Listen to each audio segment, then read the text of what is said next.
राष्ट्रवादी काँग्रेसचे प्रदेशाध्यक्ष आणि आमदार जयंत पाटील यांनी विधानसभा अध्यक्षांच्या विषयी केलेले एक वक्तव्य जयंत पाटील यांना चांगलंच भोवलंय। कारण या वक्तव्यामुळे त्यांच्यावर हिवाळी अधिवेशनापुरतं निलंबन करण्याची कारवाई सभागृहाने केली। जयंत पाटील यांच्या निलंबनानंतर विरोधक चांगलेच आक्रमक झाले। जयंत पाटील यांच्या निलंबनाविरोधात राष्ट्रवादी काँग्रेस शुक्रवारी राज्यव्यापी आंदोलन सुद्धा करणार आहे। जयंत पाटील अधिवेशन काळापुरते निलंबित। विधानसभा अध्यक्षांविरोधात असंसदीय शब्द भोवला। निलंबनाविरोधात राष्ट्रवादी आक्रमक।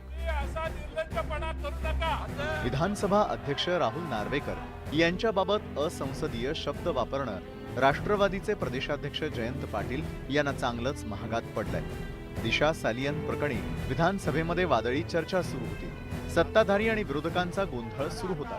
यात ठाकरेंच्या पक्षाच्या भास्कर जाधवांना बोलू दिलं जात नव्हतं। त्यामुळे आक्रमक झालेल्या जयंत पाटलांना निलंबित करण्यात आलं।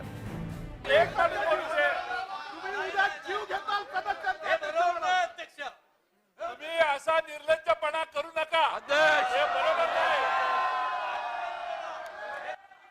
सस्पेंड करा, याला सस्पेंड करा। मान्य सस्पेंड करा, सस्पेंड करा, सस्पेंड करा, सस्पेंड करा। जयंत पाटील साहेब आपल्याकडून अपेक्षित नाहीये।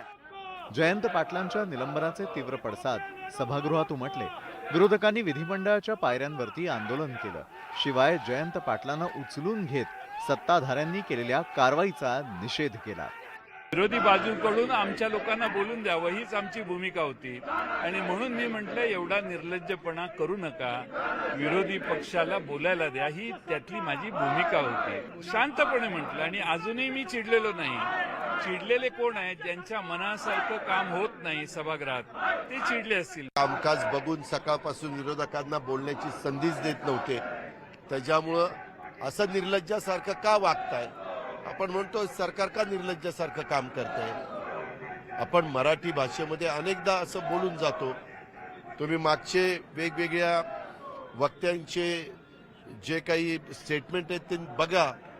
त्याच्यात यांनी ते अध्यक्षालाच हे बोलले आणि असं टार्गेट करून त्यांना निलंबन केले, हे फार अन्यायकारक आहे असं माझं स्पष्ट मत आहे। या निलंबनाविरोधात राष्ट्रवादीनं उद्या राज्यव्यापी आंदोलन छेडलंय। या निलंबनाच्या निमित्तानं राष्ट्रवादी विरुद्ध सरकार असा सामना या पुढच्या दिवसात रंगण्याची शक्यता आहे। अजित मांढरे, न्यूज 18 लोकमत, नागपूर।